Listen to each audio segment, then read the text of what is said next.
आज हम लोग केमिस्ट्री इन एवरीडे लाइफ पढ़ेंगे। ये भी चैप्टर पॉलीमर्स के तरह एनसीईआरटी से डिलीटेड है।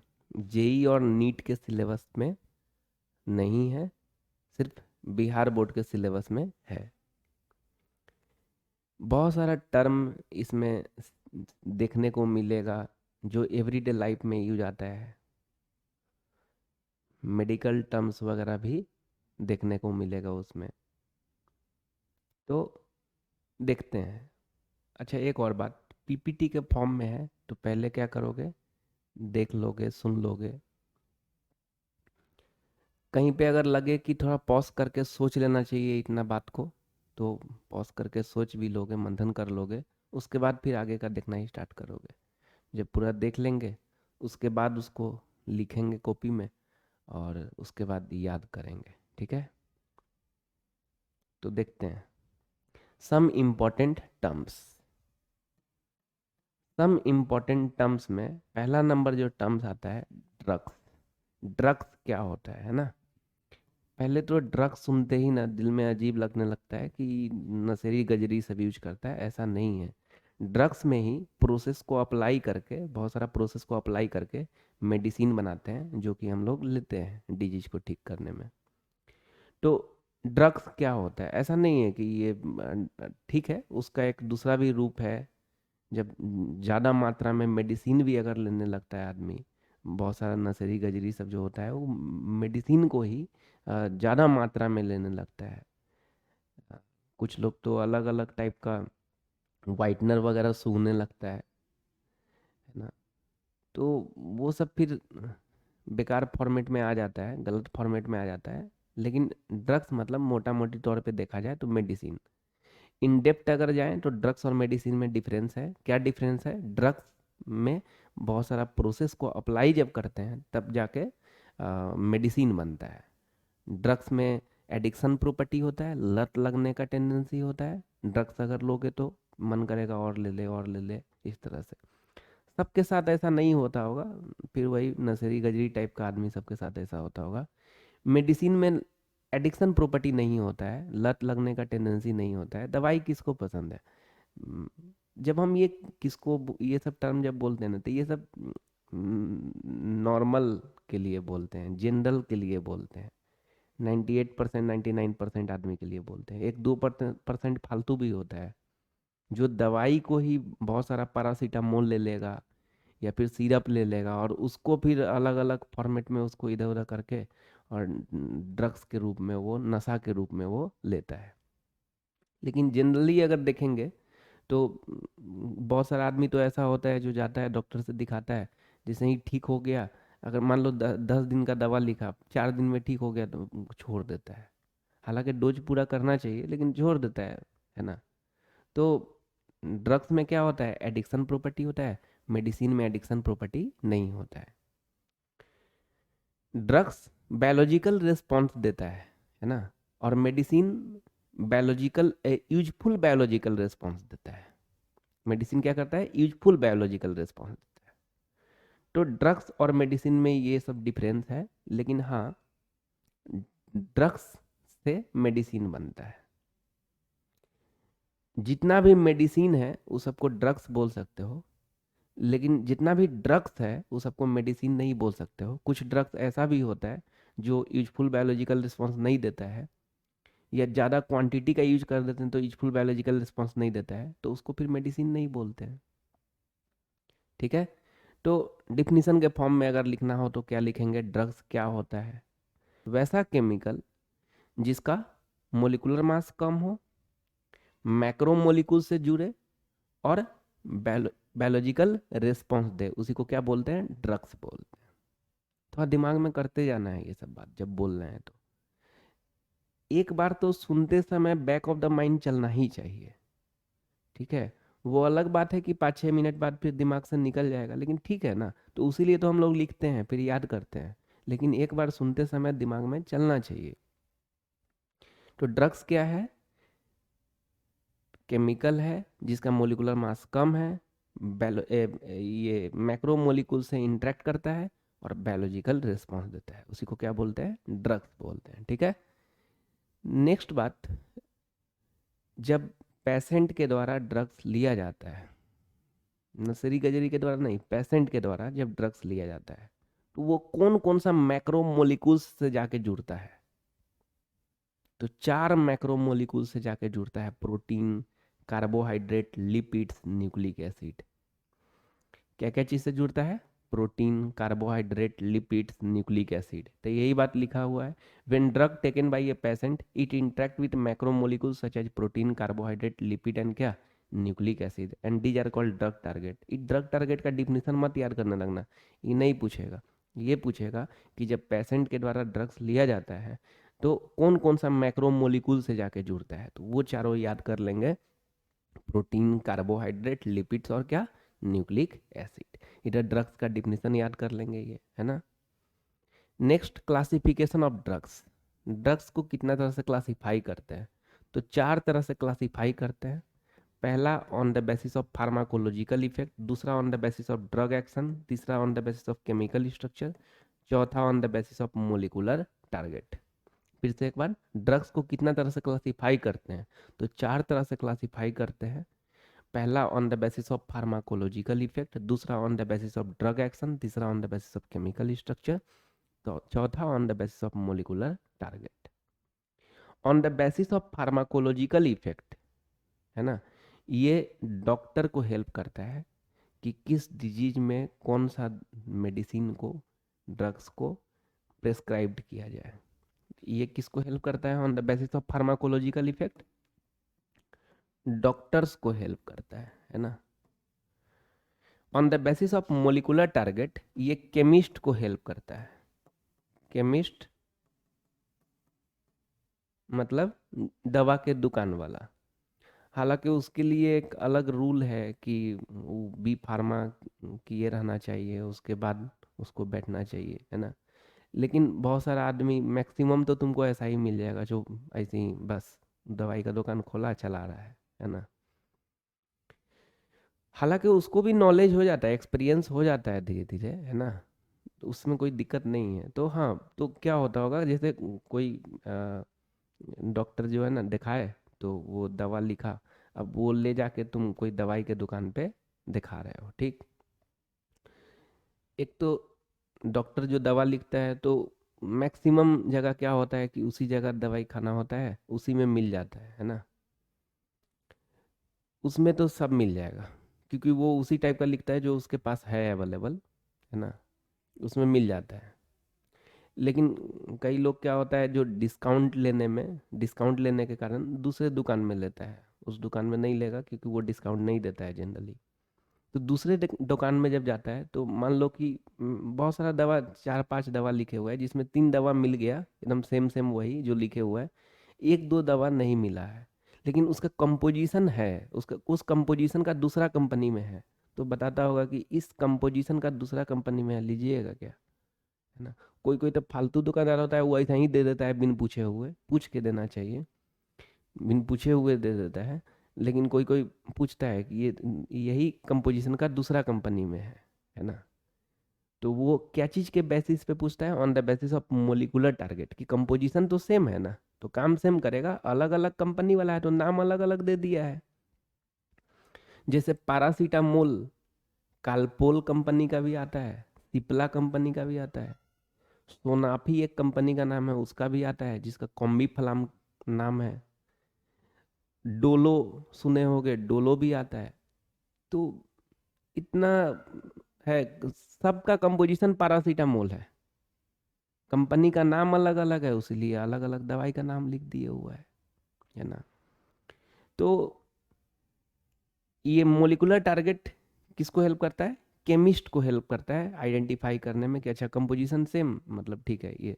तो उसके बाद फिर जो लेने वाला रहता है उस पर डिपेंड करता है कि वो सेम कंपोजिशन वाला लेगा कि नहीं लेगा, वो उस पर डिपेंड करता है दुकान में, है ना। खैर, on the basis of molecular target किसको हेल्प करता है? केमिस्ट को हेल्प करता है। और on the basis of drug action और on the basis of chemical structure, ये लैब में हेल्प करता है, साइंटिस्ट को हेल्प करता है। जैसे सुने होंगे कोरोना वाला वैक्सीन जब बना होगा, तो बहुत सारा वैक्सीन बन गया, मार्केट में आ गया, आदमी ले लिया, उसके बाद भी फिर उसको दोबारा से कोरोना हो जा रहा है, या ये वो अलग अलग। तो वो ना on the basis of drug action, on the basis of chemical structure देखा जाता है कि जो वायरस है या फिर कोई भी डिजीज है, तो इसको ठीक करने के लिए पूरा उस तरह का केमिकल स्ट्रक्चर अगर मिल जाएगा परफेक्ट, तो ये अच्छा हो जाएगा। और अगर केमिकल स्ट्रक्चर या ड्रग एक्शन नहीं मिलेगा अच्छा, तो फिर वो दिक्कत रहेगा। तो ये दोनों जो है ना, ये लैब में यूज आता है, साइंटिस्ट को ही हेल्प करता है।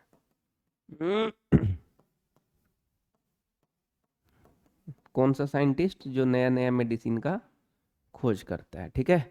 नेक्स्ट बात है मेडिसिन, दूसरा नंबर पॉइंट, मेडिसिन। मेडिसिन के बारे में तो बता ही चुके हैं कि वैसा ड्रग्स जिसमें जो यूजफुल बायोलॉजिकल रिस्पॉन्स दे और थेराप्यूटिक एक्शन हो, है ना।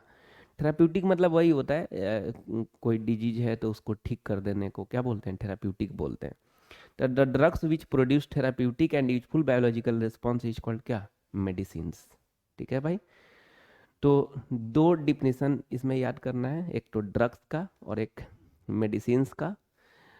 नेक्स्ट ये बात दिमाग में रखना है कि जब पेशेंट के द्वारा ड्रग्स लिया जाता है तो कौन कौन सा मैक्रोमोलिक्यूल से जाके मिलता है? तो प्रोटीन, कार्बोहाइड्रेट, लिपिड्स और न्यूक्लिक एसिड। और नेक्स्ट क्लासिफिकेशन ऑफ कार्बोहाइड्रेट कितना तरह से करते हैं? तो चार तरह से।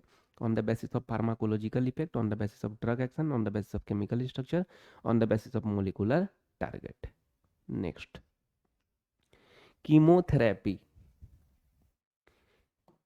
कीमो मतलब होता है केमिकल, और थेरेपी मतलब होता है ट्रीटमेंट। ये जैसे किडनी जब खराब हो जाता है, बहुत हद तक जब खराब हो जाता है, तो डायलिसिस किया जाता है ना, ब्लड को प्यूरिफाई करने के लिए। उसी तरह जब कैंसर हो जाता है, तो केमिकल का यूज करके, यहाँ पे सर में लगा के केमिकल का यूज करके ट्रीटमेंट किया जाता है। उससे ही नहीं है कि कैंसर ठीक हो जाता है। जैसे ब्लड को प्यूरिफाई करने के लिए किडनी काम करना तो बंद कर दिया, तो ब्लड को प्यूरिफाई करने के लिए डायलिसिस करते हैं। उसी तरह थोड़ा पेन कम हो, थोड़ा सा हेल्प करता है, ये नहीं कि पूरा ठीक कर देता है। तो कीमोथेरेपी कैंसर में लिया जाता है ये, है ना। कीमो मतलब क्या होता है? केमिकल, थेरेपी मतलब ट्रीटमेंट। तो केमिकल के द्वारा जो ट्रीटमेंट हो, उसी को हम लोग क्या बोलते हैं? कीमोथेरेपी बोलते हैं। तो यही बात लिखा हुआ है, the treatment of disease with the help of chemical in the form of medicine is called क्या? कीमोथेरेपी। Next, agonist drugs. ये एगोनिस्ट ड्रग्स और एंटागोनिस्ट ड्रग्स दोनों एक साथ देख लेते हैं, ठीक है। पहले एक टर्म होता है रिसेप्टर। ये हम लोग का बॉडी में लगभग लगभग हर ऑर्गेन के पास पाया जाता है, सरफेस पे, हर ऑर्गेन के सरफेस पे पाया जाता है। इवन जो हम बोल रहे हैं, तो टंग में भी रिसेप्टर है ना। कान में रिसेप्टर है, जो जिसे सुनते हैं, देखते हैं। रिसेप्टर हर ऑर्गेन में पाया जाता है ना। जनरली सबके सरफेस पे रिसेप्टर रहता है। वो रिसेप्टर का काम क्या होता है कि वो ना, जैसे कोई दवाई खाएं, तो वो दवाई जाके उससे बाइंड करे, जुड़े, और वो रिसेप्टर दौड़ल दौड़ल ले जाए जहाँ पे दिक्कत है वहाँ पे, और फिर ठीक कर दे। एग्जाम्पल के तौर पे ऐसे समझो, जैसे सर दर्द हुआ, ठीक। सर सर दर्द हो रहा है। अब मेडिसिन लिया, सेरिडोन खा लिया कोई, ठीक।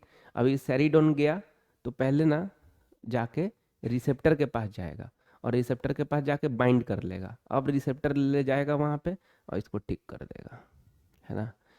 जैसे ही वहाँ ले जाके पहुँचा देगा, तो फिर ठीक हो जाएगा वो। तो वो ड्रग्स को बोलते हैं एगोनिस्ट ड्रग्स। रिसेप्टर का तो काम यही होता है भाई, कि वो एक जगह से दूसरी जगह खाली पहुँचाने में हेल्प करता है ना। तो एगोनिस्ट ड्रग्स क्या होता है? इसका 100% एक्शन होता है। ये जाके जुड़ जाता है किससे? रिसेप्टर से, और रिसेप्टर उसको ले ले जाता है, और फिर वो ठीक हो जाता है। तो वो क्या हो गया? एगोनिस्ट ड्रग्स हो गया। और एंटागोनिस्ट ड्रग्स में 0% एक्शन होता है, इसका 100% एक्शन होता है। इसका कितना होता है? 0% एक्शन होता है। अब जो मेडिसिन हम लोग लिए, है ना, कोई कोई मेडिसिन ऐसा भी होता है जो अब जाके रिसेप्टर के साथ बैठ गया, उससे बाइंड कर लिया, और वो बाइंड करके वो पहुंचा रहा है, उसको ठीक कर रहा है, तो इसका साइड इफेक्ट भी हो जाता है कभी कभी। तो जब साइड इफेक्ट होता है, तो फिर अगर साइड इफेक्ट होने लगा, तो फिर एंटागोनिस्ट ड्रग्स लेते हैं। ये क्या करेगा? जाके रिसेप्टर साइट जो है उसको बाइंड कर देगा उसको, और वहाँ पे एगोनिस्ट ड्रग्स को भी नहीं जाने देगा उसके थ्रू, ठीक है। तो अपने तो ये जाता नहीं है, और एगोनिस्ट ड्रग्स जो जाता था उसको भी रोक दिया। तो ये किसी को जाने ही नहीं दे रहा है, उधर ट्रांसफर ही नहीं करने। तो ऐसे करके फिर वो टेंडेंसी, जो साइड इफेक्ट वाला टेंडेंसी है, वो धीरे धीरे खत्म हो जाता है। तो उसको क्या बोलते हैं, एंटागोनिस्ट ड्रग्स बोलते हैं। एक बार और, पहले एक टर्म बोले रिसेप्टर, ये बॉडी में हर सेंस ऑर्गन के पास, हर ऑर्गन के पास लगभग लगभग पाया जाता है ना। रिसेप्टर का काम क्या होता है, एक जगह से दूसरी जगह कम्युनिकेट करना, ठीक। अच्छा, एगोनिस्ट ड्रग्स में 100% एक्शन, एंटागोनिस्ट ड्रग्स में 0% एक्शन। एगोनिस्ट ड्रग्स जब हम लोग लेंगे तो क्या होगा, वो रिसेप्टर के पास जाके बाइंड करेगा और वो फिर उसके थ्रू जाएगा और उसको ठीक करेगा, जो भी डिजीज के लिए ले रहे होंगे, जो भी प्रॉब्लम के लिए ले रहे होंगे। एंटागोनिस्ट ड्रग्स जब साइड इफेक्ट होने लगता है, दिक्कत करने लगता है, तो फिर उस केस में एंटागोनिस्ट ड्रग्स लेते हैं, वो जाके रिसेप्टर साइट को के साथ बाइंड हो जाएगा और वो किसी को फिर नहीं जाने देगा। अपने तो जाता नहीं है, 0% एक्शन होता है, एगोनिस्ट ड्रग्स को भी नहीं जाने देता है। तो यही है agonist drugs, antagonist drugs. Agonist drugs, the drugs which mimic the natural messenger by switching on the receptor is called क्या, एगोनिस्ट ड्रग्स। और antagonist drug, the drugs which bind to the receptor site and inhibits its natural function is called क्या, antagonist drugs. ठीक है। Next point, antacids. Antacids जो acidity को दूर करे, नाम से लग रहा है ना एंटासिड्स, मतलब एसिडिटी को जो दूर करे, उसी को क्या बोलते हैं, एंटासिड्स बोलते हैं। इस सब का ना करना है लैंग्वेज। और पता है इसका जो एग्जाम्पल लिखे हैं, तो एग्जाम्पल भी करना है। बहुत बार तो इस तरह से क्वेश्चन पूछ देता है, नेम टू एंटासिड्स, तो लिख देना होता है रैनिटिडीन, मिल्क ऑफ मैग्नेशिया। और बहुत बार डिफाइन एंटासिड्स, तो डिफाइन करके एक एग्जाम्पल लिख दो, है ना। तो एग्जाम्पल भी करना होगा डिफिनीसन के साथ साथ, इन्हें डिफिनीसन कर लेंगे याद, हो गया बात खत्म। नहीं, डिफिनीसन भी, एग्जाम्पल भी, और थोड़ा सा कोशिश करोगे उसका अप्लीकेशन भी फ्रेम करने का। अप्लीकेशन से नहीं इंटरेस्ट बढ़ता है, अगर उसका अप्लीकेशन फ्रेम रहता है तो। अब जैसे एगोनिस्ट ड्रग्स, एंटागोनिस्ट ड्रग्स सीधे रट लिए तो मज़ा नहीं आता है, थोड़ा सोच लेंगे क्या होता है। जो अभी समझाए हम कि अरे रिसेप्टर रहता है, रिसेप्टर में जब दवाई खाते हैं तो जाके बाइंड करता है और वो पूरा जाके 100% एक्शन ले लेता है, पूरा ठीक ठाक कर देता है। एंटागोनिस्ट ड्रग्स साइड इफेक्ट को हटाने के लिए, कि भाई वो रोक देने के लिए कि बहुत ज़्यादा अब जा रहा है तो हार्म करेगा।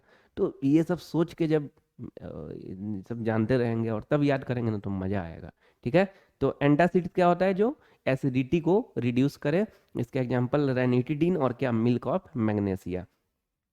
कोई भी गैस वाला दवाई पे तुमको मिल जाएगा, जैसे एसीलॉक, पेंडी, सोमप्राज, ये सब कोई भी पत्ता पे जब देखोगे ना तो लिखा रहेगा रेनिटिडीन।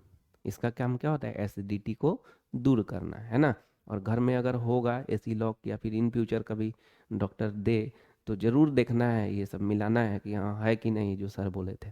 तो रेनिटिडीन कोई भी गैस वाला मेडिसिन पे तुमको मिल जाएगा लिखा हुआ। उसका कंपोजिशन क्या होता है, रेनिटिडीन होता है। ये तो कंपनी अलग अलग है, उसीलिए नाम अलग अलग देते रहता है। कोई कंपनी एसी लॉक दे देता है नाम, कोई कंपनी पेंडी दे देता है, अलग अलग नाम। कोई कंपनी सोमपराज दे देता है, अलग अलग नाम दे देता है, लेकिन कंपोजिशन सबका क्या है, रेनिटिडीन ही है। ठीक है। Next, milk of magnesia. ये मिल्क ऑफ मैग्नेशिया जब कोई आदमी को लेटरिन नहीं हो रहा है 2-3 दिन से, या फिर 2-3 दिन पे एक बार होता है, फिर 2-3 दिन नहीं होता है, तो वैसे में ना कब्जियत रहता है उसको, है ना, कॉन्स्टिपेशन रहता है। तो उसको ठीक करने के लिए बहुत सारा डॉक्टर क्रेमाफिन नाम का दवाई लिखता है, या लूज नाम का दवाई लिखता है। वो क्रेमाफिन, लूज, ये सब पे देखोगे क्या लिखा रहेगा, मिल्क ऑफ मैग्नेशिया लिखा रहेगा। तो वो पीने से फिर क्या होता है, जैसे ही मिल्क ऑफ मैग्नेशिया जाएगा तो वो कॉन्स्टिपेशन को ठीक करने में हेल्प करता है ना। तो ये रेनिटिडीन गैस वाला मेडिसिन पे लिखा रहेगा, मिल्क ऑफ मैग्नेशिया लेट्रिन अगर नहीं हो रहा है तो वो ठीक से समय पे हो पाए, इसके उस पे क्या लिखा रहता है, मिल्क ऑफ मैग्नेशिया लिखा रहता है। ठीक है। कौन दवाई का नाम बोले इसके लिए, क्रीमाफिन या लूज, उस पे तुमको मिल जाएगा, मिल्क ऑफ मैग्नेशिया लिखा हुआ है इसके लिए, गैस वाला दवाई पे। ठीक है। नेक्स्ट देखते हैं, एंटीपायरेटिक। एंटीपायरेटिक जो फीवर को रिड्यूस करे उसको क्या बोलते हैं, एंटीपायरेटिक। उसका एग्जांपल पैरासीटामोल, ये तो नॉर्मल है, इसके बारे में कुछ नहीं बोलेंगे। ठीक है। तो एंटीपायरेटिक क्या होता है, जो फीवर को रिड्यूस करे, इसका एग्जांपल क्या हो गया, पैरासीटामोल। तो इसमें हम लोग क्या क्या देख लिए, एगो कीमोथेरेपी देख लिए, agonist drugs, antagonist drugs, antacids और एंटीपायरेटिक। सबका लैंग्वेज अच्छे से याद करना है और समझ के लैंग्वेज याद करना है, जिसका एग्जाम्पल है उसका एग्जाम्पल भी करना है। ठीक है। नेक्स्ट, इसमें कितना नंबर तक, 7 हो गया है ना। 8 नंबर, एंटीहिस्टामिन। जो हिस्टामिन का एक्शन को रिड्यूस करे उसी को क्या बोलते हैं, एंटी हिस्टामिन बोलते हैं। तो यही लिखा हुआ है, the drugs which reduce action of histamine is called क्या, एंटी हिस्टामिन। हिस्टामिन क्या होता है, हिस्टामिन मतलब मोटा मोटी तौर पे समझे तो एलर्जी को बोलते हैं। एलर्जी जब हो जाता है तो उसको हिस्टामिन बोलते हैं, उसको दूर करने के लिए जो अप्लाई करते हैं उसको क्या बोलते हैं, एंटी हिस्टामिन बोलते हैं। ठीक है, तो हिस्टामिन मतलब दिल में क्या रखोगे, एलर्जी, है ना।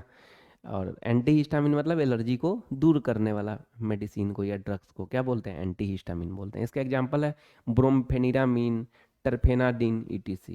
ये ना सर्दी वगैरह भी होता है तो सर्दी वगैरह जो छींक आता है वो एलर्जी के कारण ही तो आता है। कोई कोई कोई ऐसा ही जब बहुत धूल आ जाएगा ना, उसके धूल वाला इलाका में चला जाएगा ना तो वो ऐसा ही छींकने लगेगा। सर्दी नहीं रहेगा तभी भी छींकने लगेगा। तो क्या होता है, एलर्जी के कारण होता है ना। या फिर खुजली हो रहा है ना। या फिर बहुत सारा जो भी एलर्जी के कारण परेशानी है। तो एक यूटीआई, यूरिनरी ट्रैक्ट इन्फेक्शन नाम का जो डिजीज है, ये थोड़ा ज़्यादा परेशान करता है, फीमेल को ज़्यादा परेशान करता है। मेल में ये कम पाया जाता है, फीमेल में ज़्यादा दिक्कत होता है। वो क्या होता है ना कि टॉयलेट करते समय अब मान लो कि गंदगी है, उसके कारण से इन्फेक्शन आ जाता है, उसी को क्या बोलते हैं, यूटीआई बोलते हैं, यूरिनरी ट्रैक्ट इन्फेक्शन बोलते हैं। तो वो भी एलर्जी के कारण नहीं आता है। इसीलिए कभी भी टॉयलेट करने से पहले भी एक बार मान लो कि अपना ठीक है घर में है तब तो जान रहे हैं कि हाँ ठीक है ये साफ है ना। लेकिन जब दूसरे जगह जाएं तो उससे पहले भी एक बार फ्लश मार लेना चाहिए, या फ्लश नहीं है तो नल से ही पानी चला के थोड़ा सा मार लेना चाहिए। उससे क्या होता है, यूटीआई का थोड़ा प्रोबेबिलिटी घट जाता है। और तो ठीक है, अगर सर्दी हो, है ना, एलर्जी हो, यूटीआई हो, तो ये सब में क्या चीज़ का यूज़ करते हैं, एंटी हिस्टामिन का यूज़ करते हैं। इसके लिए एक मेडिसिन आता है सेट्रीजिन, नाम सुने होंगे, सेट्रीज नाम का टैबलेट आता है। तो वो टैबलेट खाने, सिरप भी आता है, वो बच्चा सबके लिए यूज होता है ना। तो वो सेटरीज में क्या रहता है, ब्रोमफेनिरामिन रहता है, टरफेनाडिन रहता है, उससे एलर्जी क्या होता है, दूर होता है। ठीक है, नेक्स्ट है ट्रंक्विलाइजर्स। ट्रंक्विलाइजर्स क्या करता है, एंजाइटी को दूर करता है। ट्रंक्विलाइजर्स एंजाइटी को दूर करता है। पहले तो एक बात समझ लो, एंजाइटी, डिप्रेशन और बाइपोलर डिसऑर्डर तीनों अलग अलग चीज़ है। कोई कोई एंजाइटी, डिप्रेशन, बाइपोलर डिसऑर्डर तीनों को सेम सेम मानता है, ऐसा नहीं है। एंजाइटी अलग है, डिप्रेशन अलग है, बाइपोलर डिसऑर्डर अलग है। एंजाइटी में क्या होता है ना कि बोलने का ज़्यादा आदत रहता है। अब ऐसा नहीं कि हम बोल रहे हैं तो एंजाइटी है, हालांकि मेरे में ये प्रॉब्लम है, लेकिन उस कारण से नहीं बोलते हैं ज़्यादा। वही तो पढ़ा रहे हैं, समझा रहे हैं, इसलिए बोल रहे हैं। लेकिन एंजाइटी में जनरली क्या होगा, बोलने में, बोलने का जैसे कोई भी चीज़ बोलना चाहिए तो बहुत ज़्यादा बोलेगा। या फिर अ, बिना मतलब में ऐसे ही बैठे बैठे हंसने लगेगा या रोने लगेगा, है ना। तो अजीब अजीब हरकत, तो वो क्या होता है, एंजाइटी होता है। और डिप्रेशन में क्या होता है ना, शांत रहने का आदत होता है, एकदम शांत रहेगा, एकदम शांत, कोई से कोई मतलब नहीं, एकदम शांति से सोए हुए हैं या बैठे हुए हैं या चल रहे, कुछ भी एकदम एकदम शांत भाव रहेगा। तो उसको क्या बोलेंगे, डिप्रेशन बोलते हैं। अब बाइपोलर डिसऑर्डर, एंजाइटी और डिप्रेशन को पागलपन नहीं बोलते हैं, कहना पगला है, इसमें एंजाइटी है, डिप्रेशन नहीं। एंजाइटी डिप्रेशन अलग चीज़ है जी, तो एक तरह से छोटा सा डिजीज है ही। छोटा सा नहीं, मजाक में लेने पे ही बड़ा सा भी बन जाता है, जो बहुत परेशान करता है ना। तो लेकिन एंजाइटी डिप्रेशन को पागलपन नहीं बोलते हैं, ये अलग चीज़ है एंजाइटी डिप्रेशन। इस दोनों का मेडिसिन भी अलग अलग है, बाइपोलर डिसऑर्डर का भी मेडिसिन अलग अलग है। ये नहीं कि तीनों का मेडिसिन एक के है चला दो, है ना। बाइपोलर डिसऑर्डर में कुछ हद तक मेंटल कॉन्शसनेस खत्म हो जाता है, सोचने का क्षमता खत्म हो जाता है। और जब सोचने का क्षमता खत्म होता है उसी को पगला बोलते हैं, है ना। तो इसमें पागलपन आ जाता है उसमें। इसमें एंजाइटी डिप्रेशन में सोचने का क्षमता खत्म नहीं होता है, सोचता है आदमी सब चीज़ अच्छे से, है ना। तो बाइपोलर डिसऑर्डर में सोचने का क्षमता खत्म हो जाता है, बहुत ज़्यादा एक्सेस डर, डर लगेगा, बेमतलब में डर। एंजाइटी में भी डर लगता है, ऐसे ही घबराहट होते रहता है ना। तो बाइपोलर डिसऑर्डर में बहुत ज़्यादा घबराहट होता है, काफ़ी, है ना। अचानक कोई को देखोगे चौंक जाओगे, एकदम अजीब टाइप से हो जाएगा, पूरा एकदम, एक बार कोई बोलेगा थरथरा जाओगे, ज़्यादा आदमी से मिलना नहीं चाहोगे, अलग अलग रहने का मन करेगा। तो ये बाइपोलर डिसऑर्डर का लक्षण होता है ना। तो उसको एक तरह से पागलपन बोलते हैं, वो थोड़ा लार्ज स्केल में चला जाता है। जो बाइपोलर डिसऑर्डर हनी सिंह को हुआ था, है ना, तो वो बहुत दिन तक फिर परेशानी होता है इस चीज़ से, है ना। तो एंजाइटी, डिप्रेशन, बाइपोलर डिसऑर्डर तीनों अलग अलग चीज़ है, तीनों को एक साथ घोर मट्ठा नहीं करना है, ठीक है। तो ट्रैंक्विलाइजर्स किसको बोलते हैं?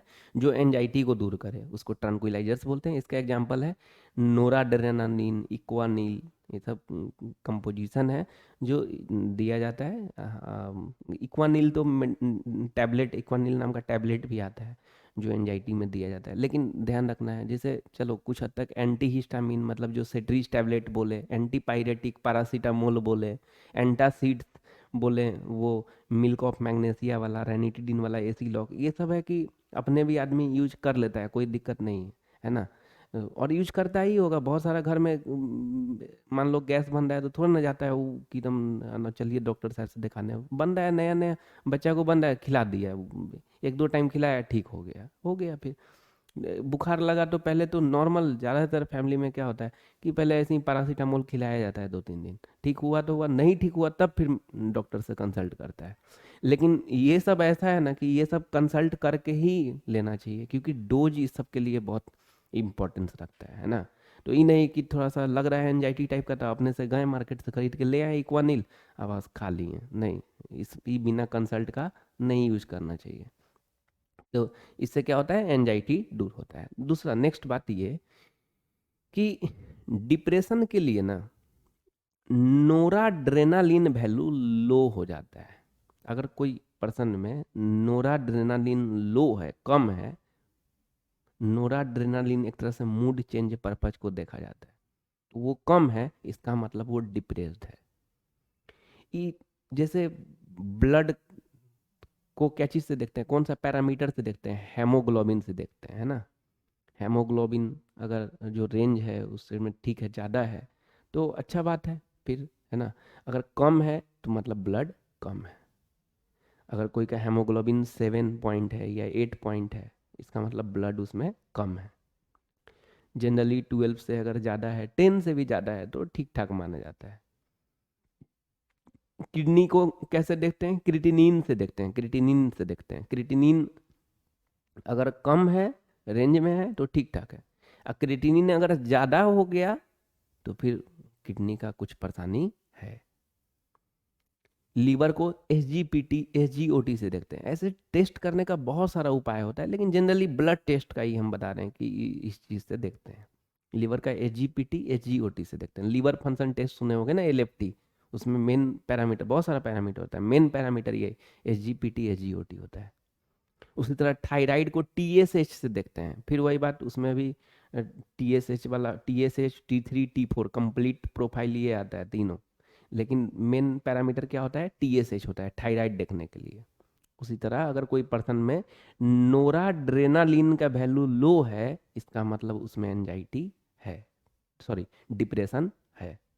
तो a person suffer from depression when he has low level of noradrenaline. Noradrenaline low है, इसीलिए वो डिप्रेशन से सफर कर रहा है, ठीक है। नोराड्रेनालिन क्या है? न्यूरोट्रांसमीटर है जो मूड चेंज में हेल्प करता है, प्ले करता है रोल, है ना। नेक्स्ट, एंटी डिप्रेसेंट ड्रग्स याद कर लेंगे, बहुत बार पूछा जाता है। इप्रोनियाजिड और फेनेल्जीन, दोनों अलग अलग है। एंजाइटी के लिए अलग है, इसके लिए अलग है, तो ये दोनों को मिलाना नहीं है ना। तो एंटी डिप्रेसेंट ड्रग्स पूछेगा तो क्या बोलोगे? इप्रोनियाजिड पूछोगे और फेनेल्जीन पूछोगे। ये भी टैबलेट आता है जो उससे हेल्प करता है, लेकिन फिर वही बात, बिना डॉक्टर के सलाह का नहीं यूज करना चाहिए ये सब, है ना, काफ़ी सेंसिटिव होता है। नेक्स्ट है anti fertility drugs. Anti fertility drugs मतलब बर्थ ऑफ चाइल्ड को रोकने में जो हेल्प करे उसी को क्या बोलते हैं? Anti fertility drugs. जैसे फॉर्मेशन होने लगा बच्चा का और वो आगे नहीं बढ़ाना है, उस फॉर्मेशन को रोक देना है, तो उसके लिए क्या लेना होता है? नोरेथिन ड्रोन या इथाइनाइल एस्ट्राडियोल, ये लेना होता है। ये क्या होता है? एंटी फर्टिलिटी ड्रग्स होता है। इसको अगर मेडिसिन के तौर पे देखें तो टीवी पे ऐड भी आता होगा बहुत बार, अनवांटेड करके मेडिसिन आता है ना। अ, तो उसमें उससे क्या होता है ना कि बर्थ ऑफ चाइल्ड को रोक देता है। वो क्या हो गया? एंटी फर्टिलिटी ड्रग्स हो गया, ठीक है। तो इसमें क्या क्या टर्म मिला? एंटी हिस्टामिन, जो हिस्टामिन का एक्शन को रोके, मतलब एलर्जी को रोके। ट्रांक्विलाइजर्स, मतलब जो एंजाइटी को रोके, रिड्यूस करे, है ना। एंटी फर्टिलिटी ड्रग्स, जो बर्थ ऑफ चाइल्ड को कंट्रोल करे, उसको क्या बोलते हैं? एंटी फर्टिलिटी ड्रग्स बोलते हैं, ठीक है भाई। नेक्स्ट, इतना अच्छे से याद करोगे सबका लैंग्वेज, जो जैसे एंटी डिप्रेसेंट ड्रग्स जो था, है ना। एंटी डिप्रेसेंट ड्रग्स इप्रोनियाजिड, फिनलजिन याद आना चाहिए। नेम टू ट्रंक्विलाइजर्स पूछ देता है तो नोराड्रेनालिन, इक्वानिल, है ना। नेम टू एंटी हिस्टामिन तो ब्रोम्फेनिरामिन, टर्पेनाडिन, है ना। तो ये सब जब पढ़ोगे ना तो हो सकता है कि परेशानी हो ही पढ़ने में, प्रोनाउंसिएशन में दिक्कत हो, मत घबराना। कोई भी चीज़ का प्रोनाउंसिएशन में दिक्कत होता है, 10 बार 15 बार पढ़ेंगे अपने ठीक हो जाएगा। फिर उसको रिवीजन भी तो करना है, बहुत अच्छा हो जाएगा। और उससे घबरा जाएंगे कि अरे यार ये तो पढ़ाई नहीं हो रहा है, छोड़ दो ये चैप्टर, अच्छा बात नहीं है, ठीक है। चलो नेक्स्ट, ये कितना नंबर जाएगा? एक 11 नंबर, एनल्जेसिक। एनल्जेसिक क्या होता है? ये पेन को रिड्यूस करता है ना। और मेंटल कॉन्शसनेस को ख़त्म नहीं करता है। ये नहीं कि पेन को रिड्यूस किया, मेंटल कॉन्शसनेस को ख़त्म करके। एक होता है ना, वो ऑपरेशन से पहले एनेस्थेसिया दिया जाता है, वो एक तरह से मेंटल कॉन्शसनेस को भी ख़त्म कर देता है। पेन नहीं होता है और मेंटल कॉन्शसनेस को भी ख़त्म कर देता है। तो देखते होगे ना कि ऑपरेशन हो के आता होगा, फिर 1.5 2 घंटा बाद जब होश आता होगा तो धीरे धीरे मेंटल कॉन्शसनेस आया, लेकिन उतना देर के लिए तो वो रोक के रखा ना मेंटल कॉन्शसनेस, है ना। तो ई एनाल्जेसिक ऐसा नहीं होता है। ये क्या करता है? पेन को रिड्यूस करता है, मेंटल कॉन्शसनेस या फिर नर्वस सिस्टम का और भी पार्ट को डिस्टर्ब नहीं करता है, तो उसको क्या बोलते हैं? एनाल्जेसिक बोलते हैं। तो the drugs which reduce pain without causing impairment of consciousness और some other disturbance of nervous system is called क्या? एनाल्जेसिक। इसका एग्जांपल एस्पिरिन, मॉर्फिन, ईटीसी, ये सब एनाल्जेसिक है। एनाल्जेसिक का 2 टाइप होता है, एक नारकोटिक एनाल्जेसिक और दूसरा नन नारकोटिक एनाल्जेसिक, है ना।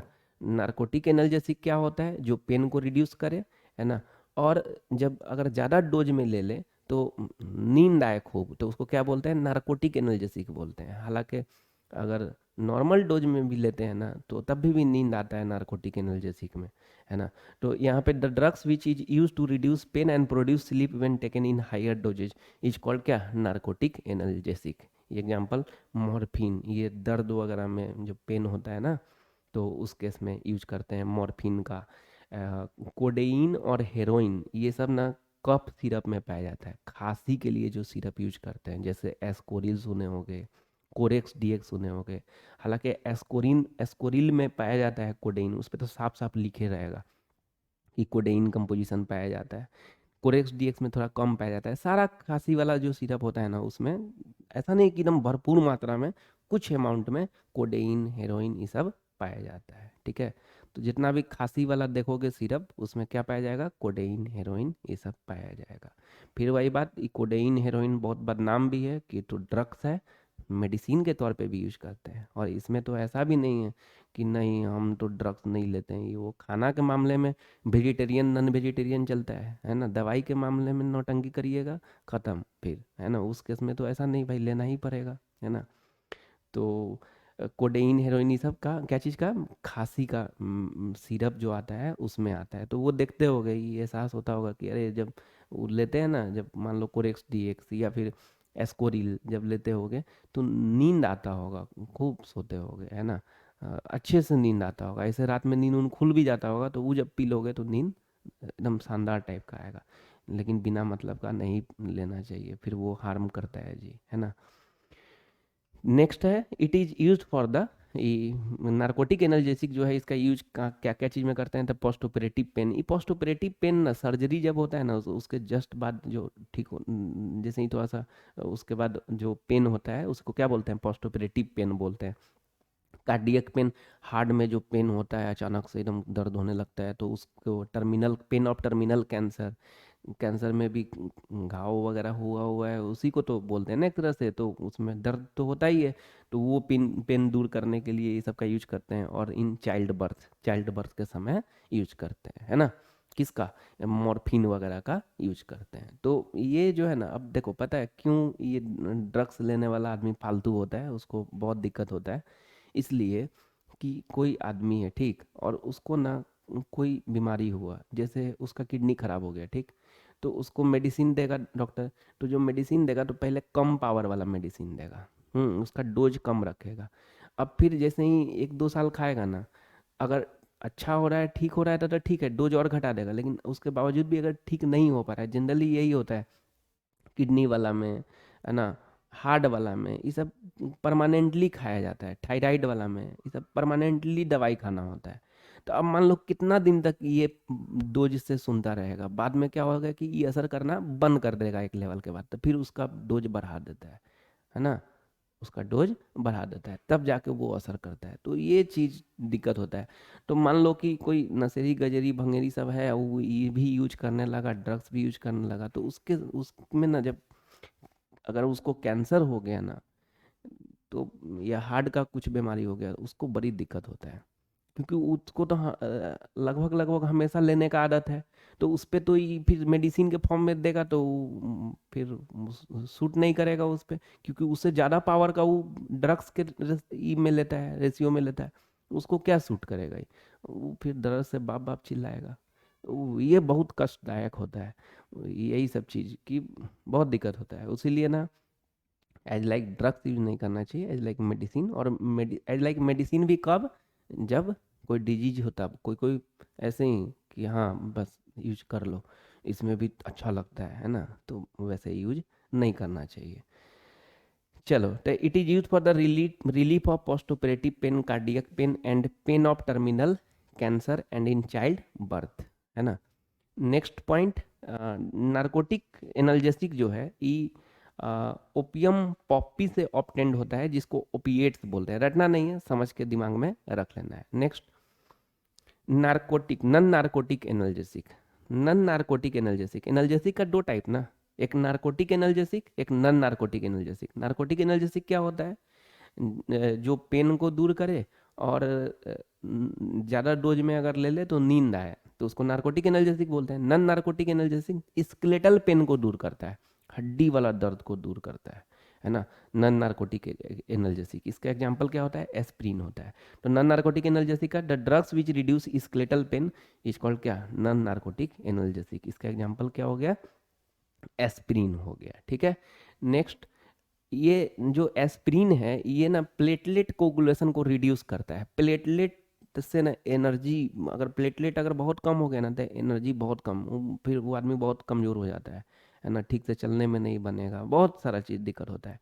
वो हार्ड वाला में भी ये क्या होता है, प्लेटलेट जनरली डाउन हो जाता है आदमी का। तो उस केस में एस्प्रिन लिया जाता है कि वो क्या करे, प्लेटलेट कोगुलेशन मतलब जम जाना, तो प्लेटलेट जम गया मतलब ब्लड जम गया, तो उसको फिर कोगुलेट ने उसको फिर अलग कर देता है ना। और जब ये अलग कर देगा तो फिर अच्छे से बॉडी काम करेगा। तो ये एस्प्रिन क्या चीज़ के लिए यूज करते हैं? प्लेटलेट कोगुलेशन को हटाने के लिए, दूर करने के लिए यूज करते हैं। और स्केलेटल पेन भी रिड्यूस करता है, ठीक है। नेक्स्ट है एंटीसेप्टिक। कितना नंबर जाएगा? ये 11 नंबर गया था, 12 नंबर। एंटीसेप्टिक, एंटीसेप्टिक क्या होता है? वैसा केमिकल सब्सटेंस जो माइक्रो ऑर्गेनिज्म को या तो किल कर दे, या तो प्रिवेंट कर दे, मार दे या रोक दे, है ना, और टिश्यू को हार्म ना करे। एक बार और, वैसा केमिकल सब्सटेंस जो माइक्रो ऑर्गेनिज्म को किल कर दे या रोक दे, प्रिवेंट कर दे, और टिश्यू को हार्म ना करे, उसी को एंटीसेप्टिक बोलते हैं। दो टर्म है, एक एंटीसेप्टिक, एक डिसइंफेक्टेंट। डिसइंफेक्टेंट भी केमिकल सब्सटेंस होता है जो किल कर दे या प्रिवेंट कर दे, लेकिन वो टिश्यू को हार्म करता है, उसको डिसइंफेक्टेंट बोलते हैं। ये टिश्यू को हार्म नहीं करता है, इसको एंटीसेप्टिक बोलते हैं। इसका example Dettol, tincture of iodine, 0.2% solution of phenol, etc., सब क्या हो गया? एंटीसेप्टिक हो गया। जैसे ही कहीं गिर के अगर छिला गया हल्का सा, तो सबसे पहला काम ये है कि डिटॉल लगाते होगे। तो क्यों, थोड़ा छनछनाता होगा, लेकिन वो क्या करता है, इस जगह जितना भी जम्स है ये सबको क्या करेगा, रोक देगा या मार देगा। उससे फिर दिक्कत नहीं होता है। उन लगाना चाहिए, अगर मान लो कहीं गिर गए छिला गया तो ज़रूर एक बार लगाना चाहिए वो, है ना। तो Dettol, tincture of iodine 0.2% solution of phenol, ये सब क्या होता है, एंटीसेप्टिक होता है। नेक्स्ट कंस्टिट्यूएंट ऑफ डिटॉल, ये भी बड़ी फेमस है। जैसे name two anti depressant drugs कैसे पूछता था, इप्रोनियाजिड, फेनेल्जिन बोलते थे। उसी तरह कंस्टिट्यूएंट ऑफ डिटॉल अगर पूछे तो क्लोरोजाइलेनोल, टर्पिनिओल। फिर से एक बार, क्लोरोजाइलेनोल, टर्पिनिओल, ये कंस्टिट्यूएंट ऑफ डिटॉल है, ठीक है ना। नेक्स्ट डिसइंफेक्टेंट, अभी डिसइंफेक्टेंट का बताया है कि वैसा केमिकल सब्सटेंस जो किल कर दे माइक्रो ऑर्गेनिज्म को और अनसेफ होता है ये टिश्यू के लिए थोड़ा, उसी को क्या बोलते हैं, डिसइंफेक्टेंट बोलते हैं। तो ये तो हम लोग यूज करते हैं ना, अपना स्किन पे मान लो कहीं कट गया उस केस में यूज करते हैं ना।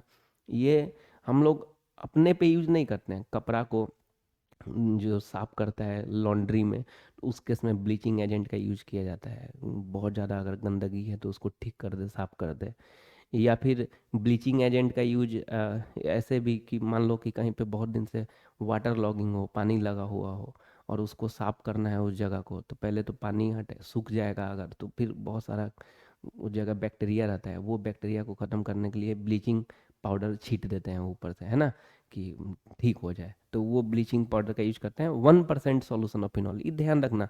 0.2% सॉल्यूशन ऑफ फिनॉल रहेगा तो एंटीसेप्टिक, और 1% सॉल्यूशन ऑफ फिनॉल रहेगा तो डिसइंफेक्टेंट। फिर से एक बार, 0.2% सॉल्यूशन ऑफ फिनॉल रहेगा तो एंटीसेप्टिक, और 1% सॉल्यूशन ऑफ फिनॉल रहेगा तो डिसइंफेक्टेंट हो गया, ठीक है।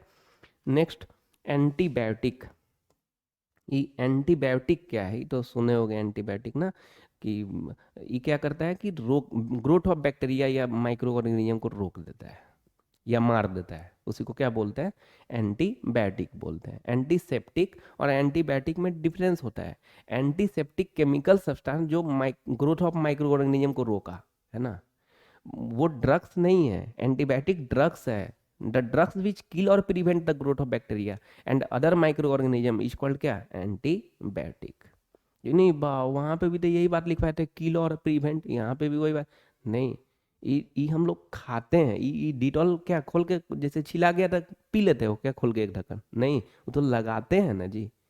तो ये केमिकल सब्सटेंस हुआ, ये क्या हुआ, ड्रग्स हुआ, है ना। तो एंटीबायोटिक क्या होता है, वैसा ड्रग्स जो ग्रोथ ऑफ बैक्टीरिया या माइक्रो ऑर्गेनिज्म को रोक दे या मार दे, उसको क्या बोलते हैं, एंटीबायोटिक बोलते हैं। इसका एग्जांपल पेनिसिलिन, क्लोरमफेनिकोल, ये सब क्या हो गया, एंटीबायोटिक हो गया। एंटीबायोटिक का दो टाइप होता है, एक बैक्टीरिसाइडल एंटीबायोटिक, एक होता है बैक्टीरियोस्टैटिक एंटीबायोटिक। बैक्टीरिसाइडल एंटीबायोटिक मतलब जो मार दे जम्स को, बैक्टीरिया को। बैक्टीरियोस्टैटिक एंटीबायोटिक जो रोक दे बैक्टीरिया को, ये जम्स को, उसको क्या बोलते हैं, बैक्टीरियोस्टैटिक एंटीबायोटिक बोलते हैं। जैसे जब हम लोग को घाव वगैरह हो जाता है तो उस केस में ना बैक्टीरिसाइडल एंटीबायोटिक लेना होता है कि वो ख़त्म कर दे उस जम्स को, बैक्टीरिया को। लेकिन जब बुखार लगता है तो बैक्टीरियोस्टैटिक एंटीबायोटिक लेना होता है कि वो रोक दे, क्योंकि बुखार लगना जरूरी है। बुखार एक तरह से सिग्नल है कोई भी डिजीज का, नो डाउट। बहुत बार बुखार होता है सीजनल, सीजन चेंज होने के कारण, है ना, सीजनल फीवर जो होता है, वो नॉर्मल दवाई तुम खाओगे 2-3 दिन ठीक हो जाएगा। पहले का आदमी तो बिना खाए ठीक कर लेता था, अब थोड़ा काम वाम ज़्यादा रहता है, खा लेता है, ठीक हो जाता है 2-3 दिन में। लेकिन अगर उसके बावजूद भी ठीक नहीं हो रहा है, इसका मतलब वो कोई डिजीज को सिग्नलाइज कर रहा है वो। तो उसके बाद फिर डॉक्टर फर्दर और भी डायग्नोसिस करता है, उससे फिर पता लगाता है कि कौन सा डिजीज है। जिससे ही वो डिजीज का दवाई चलेगा ठीक हो जाएगा वो डिजीज, बुखार भी आना बंद हो जाएगा, है ना। तो इसीलिए बुखार होना जरूरी है जी, है ना। तो ये नहीं कि बस वैसा एंटीबायोटिक इस केस में यूज कर लिए जो बस उसको खत्मे कर दें, वो फिर लगबे नहीं करे दोबारा, तो फिर वो दिक्कत है ना जी। कोई बड़ा सा डिजीज, कोई दूसरा डिजीज आएगा, पता नहीं चलेगा कि कोई डिजीज आया, बुखार उखार तो लगेगा नहीं, तो सिग्नल देगा नहीं, ऐसा ही वो डिजीज से खत्म आदमी। तो उस केस में, बुखार उखार के केस में क्या दिया जाता है, बैक्टीरियोस्टैटिक एंटीबायोटिक दिया जाता है, ठीक है। ये बात लिखवाए नहीं हुए हैं, ये बस ऐसे बताए हैं कि एंटीबायोटिक का दो टाइप होता है, बैक्टीरिसाइडल, बैक्टीरियोस्टैटिक। ये एंटीबायोटिक को तीन तरह से क्लासिफाई करते हैं, ये बताए हुए हैं। Broad spectrum antibiotic, narrow spectrum antibiotic और लिमिटेड स्पेक्ट्रम एंटीबायोटिक, है ना। ये तीन तरह से इसको क्लासिफाई करते हैं। टाइप अगर पूछेगा तो कितना टाइप, दो टाइप, है ना। उसका डिफिनीशन नहीं पूछता है, वो समझने के पॉइंट ऑफ व्यू से ही है। क्लासिफिकेशन तीन तरह से करते हैं, ब्रॉड स्पेक्ट्रम, नैरो स्पेक्ट्रम और लिमिटेड स्पेक्ट्रम एंटीबायोटिक। ये ब्रॉड स्पेक्ट्रम एंटीबायोटिक क्या होता है, जो wide range of gram positive या ग्राम निगेटिव बैक्टीरिया को किल कर दे या प्रिवेंट कर दे। वाइड रेंज मतलब ज़्यादा सा रेंज ऑफ ग्राम पॉजिटिव या ग्राम निगेटिव बैक्टीरिया को किल कर दे या प्रिवेंट कर दे, उसको ब्रॉड स्पेक्ट्रम एंटीबायोटिक बोलते हैं। नैरो स्पेक्ट्रम एंटीबायोटिक जो ग्राम पॉजिटिव या ग्राम निगेटिव बैक्टीरिया का अगेंस्ट में हो, उसको क्या बोलते हैं, नैरो स्पेक्ट्रम एंटीबायोटिक बोलते हैं। और लिमिटेड स्पेक्ट्रम एंटीबायोटिक जो सिंगल ऑर्गेनिज्म या बैक्टीरिया डिजीज के अगेंस्ट में हो, उसको क्या बोलते हैं, लिमिटेड स्पेक्ट्रम एंटीबायोटिक। तो ब्रॉड स्पेक्ट्रम नाम से लग रहा है कि लार्ज स्केल पे वाइड रेंज में इसका हो, है ना। नैरो स्पेक्ट्रम मतलब जो एंटीबायोटिक अगेंस्ट में हो ग्राम पॉजिटिव और ग्राम निगेटिव बैक्टीरिया का। और लिमिटेड स्पेक्ट्रम सिंगल ऑर्गेनिज्म या डिजीज के अगेंस्ट में हो, उसको क्या बोलते हैं, लिमिटेड स्पेक्ट्रम एंटीबायोटिक बोलते हैं। ब्रॉड स्पेक्ट्रम एंटीबायोटिक का एग्जांपल क्या है, क्लोरमफेनिकोल। ये टाइफाइड में, कोलरा में, ये सब डिजीज में दिया जाता है क्लोरमफेनिकोल, है ना। पेनिसिलिन जी, ये तुमको टेटनस में दिया जाता है ना। जिस लोहा हुआ से कट गया तो टेटनस का सुइया लेते होगे, पेनिसिलिन जी इंजेक्शन आता है। मतलब सर इधर में पेनिसिलिन लिखा हुआ है, यहाँ पे पेनिसिलिन लिखे हुए हैं और यहाँ पे पेनिसिलिन जी लिख दिए हैं। अरे जैसे विटामिन का फॉर्म होता है ना अलग अलग, विटामिन B6 सुने होगे, विटामिन B12 सुने होगे, उसी तरह पेनिसिलिन का भी बहुत सारा फॉर्म होता है, उसमें एक पेनिसिलिन जी होता है। ई कब यूज करते हैं, टेटनस में, है ना। तो ई कब यूज करते हैं, क्लोरमफेनिकोल टाइफाइड में, कोलरा में, ये वाला टेटनस में। डाइसी डाइजीरिन ये कैंसर डिजीज में यूज किया जाता है, डाइजीरिन एंटीबायोटिक का। ठीक है। नेक्स्ट है artificial sweetening agent. Artificial sweetening agent ये क्या करता है ना, एक तो होता है स्वीटनेस जो शुगर से आता है, वो नेचुरल होता है ना, वो ईख से बनता है ना। एक आर्टिफिशियल स्वीटनिंग एजेंट ये क्या करता है ना, कि एक तो कैलोरी कम होता है इसका, बहुत, अगर कैलोरी भी ज़्यादा आने लगे तो वो भी हार्म करता है बॉडी के लिए ना। तो कैलोरी कम होता है, और दूसरा स्वीटनेस प्रोवाइड कर देता है। डायबिटीज वाला पेशेंट के लिए ये ठीक होता है, क्योंकि कम स्वीटनेस प्रोवाइड करता है ना। तो यही बात लिखा हुआ है आर्टिफिशियल स्वीटनिंग एजेंट में, the substance which provide sweetness to the food without increasing calories of the body is called क्या, आर्टिफिशियल स्वीटनिंग एजेंट। इसका एग्जाम्पल क्या है, सैकरीन, एस्पार्टम, ईटीसी। इस सैकरीन जो टर्म है ना, इस सैकराइड से बना है, सैकराइड सक्चारोन वर्ड से बना है, सक्चारोन मतलब शुगर, तो सैकराइड से ही क्या आया है, सैकरीन आया है। लेकिन आर्टिफिशियल स्वीटनिंग एजेंट है सैकरीन, है ना। एस्पार्टम भी आर्टिफिशियल स्वीटनिंग एजेंट है। अब आर्टिफिशियल स्वीटनिंग एजेंट ऐसा मत समझना कि खाली डायबिटीज वाला पेशेंट ही यूज करता है एस्पार्टम, ये सब, है ना। एस्पार्टम जो है ना, ये बहुत सारा चीज़ में यूज होता है। जैसे आइसक्रीम में जो मिठास होता है वो एस्पार्टम यूज किया जाता है आइसक्रीम में, है ना। पेस्ट में जो मिठास होता है, देखते होगे ना कोलगेट में बहुत सारा बच्चा उसीलिए खा भी जाता होगा, उसमें जो मिठास रहता है थोड़ा थोड़ा, वो एस्पार्टम के कारण ही रहता है। तो ये तो आर्टिफिशियल स्वीटनिंग एजेंट है।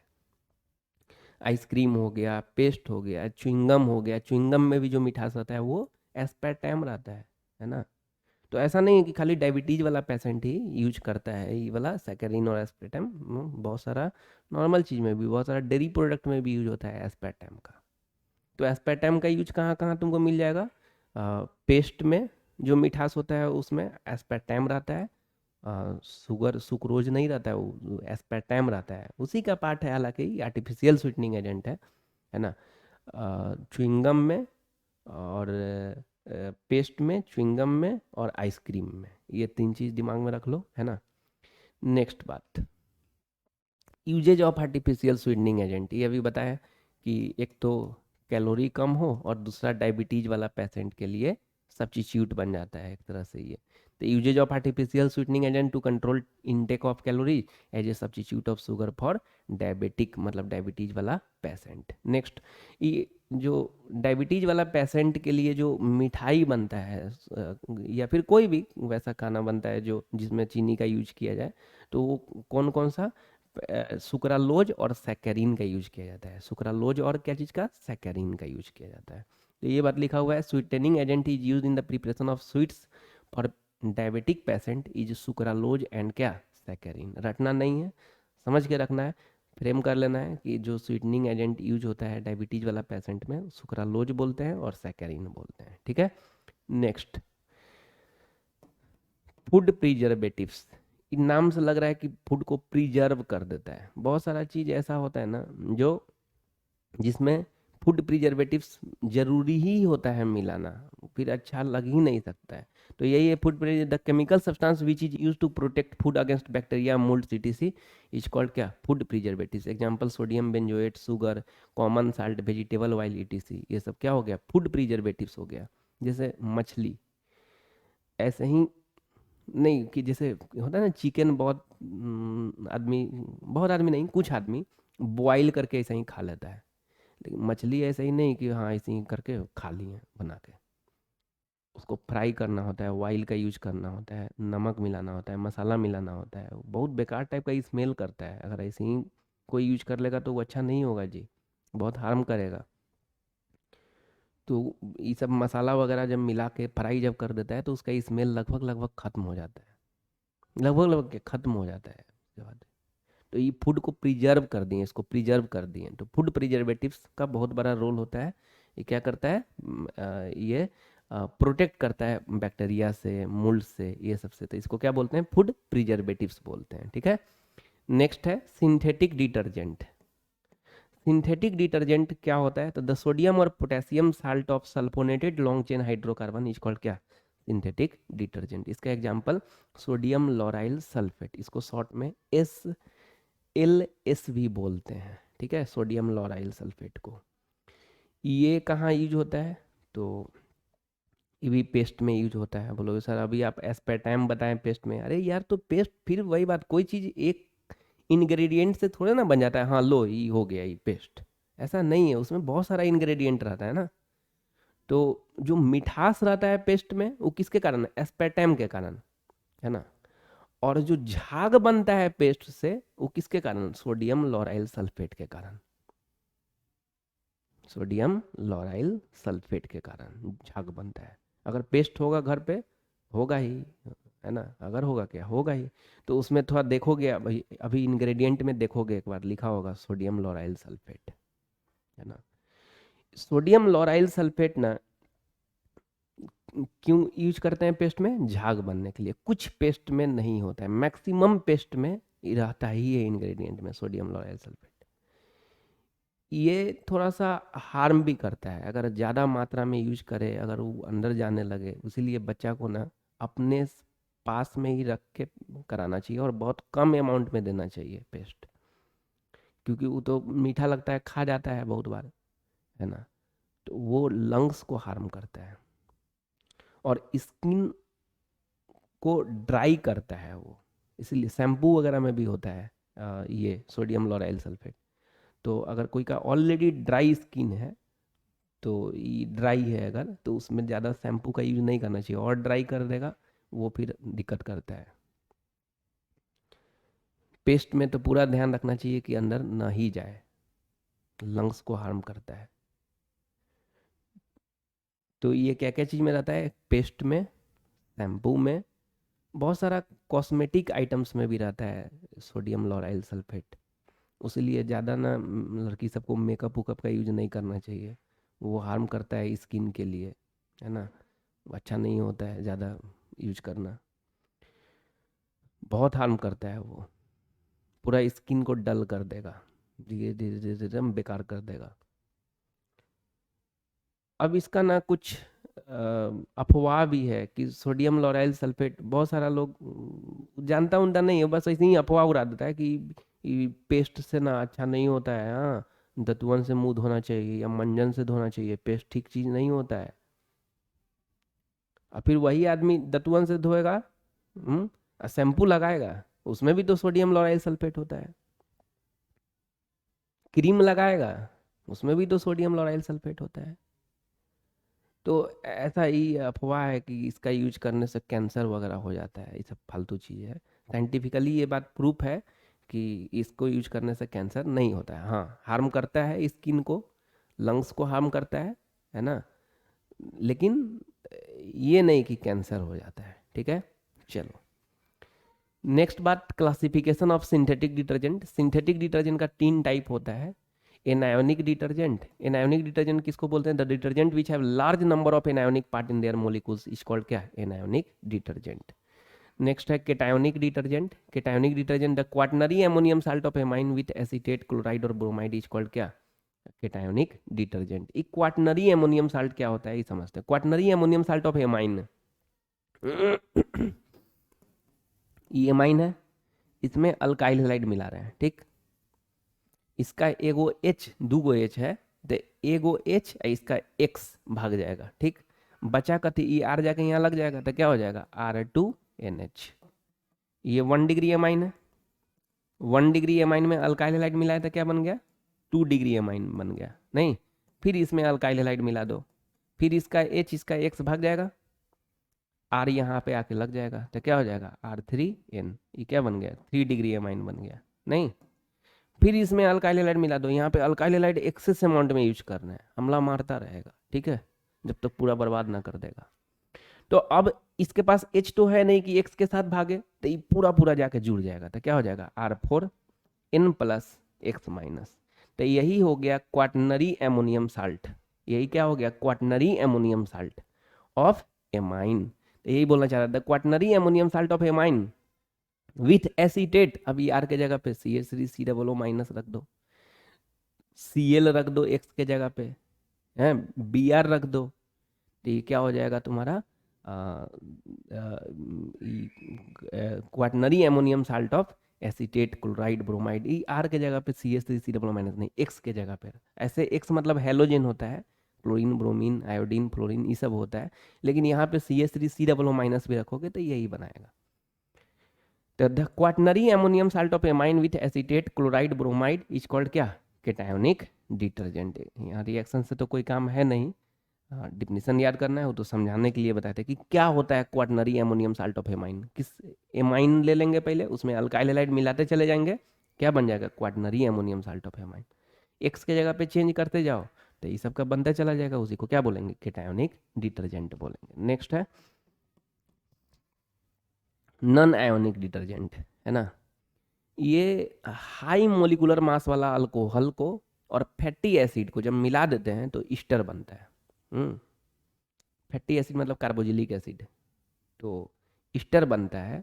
आ, उसी ईस्टर को हम लोग क्या बोलते हैं? नॉन आयोनिक डिटर्जेंट बोलते हैं। एक बार और, हाई मोलिकुलर मास वाला अल्कोहल और फैटी एसिड को जब मिलाते हैं तो ईस्टर बनता है, उसी को हम लोग क्या बोलते हैं? Non ionic detergent. तो हो गया ये कंप्लीट। ठीक है, अब इसका स्क्रीनशॉट ले लो, उसके बाद अच्छे से इसको लिखोगे, फिर याद करोगे, है ना।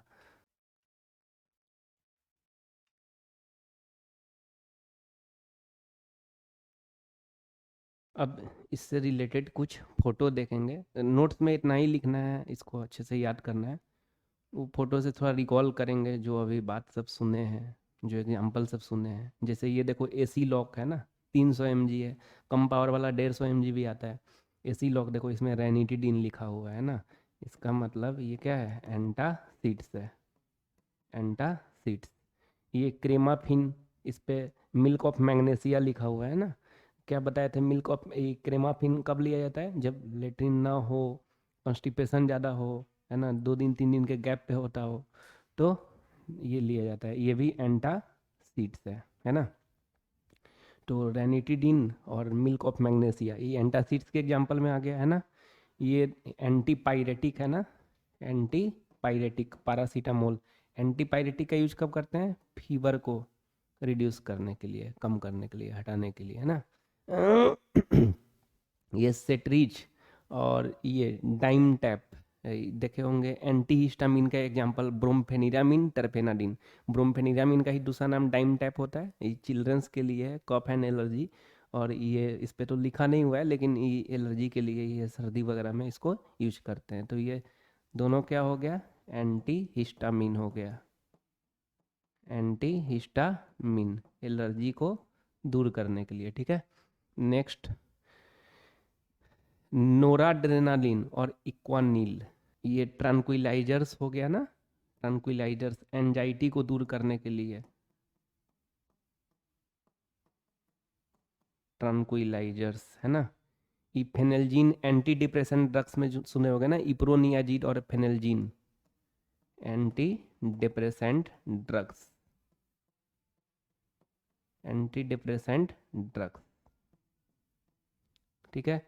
इनोरेथिन ड्रोन और इथाइनाइल एस्ट्राडियोल, ये दोनों को कहाँ यूज करते हैं, एंटी फर्टिलिटी ड्रग्स, दोनों को एंटी फर्टिलिटी ड्रग्स।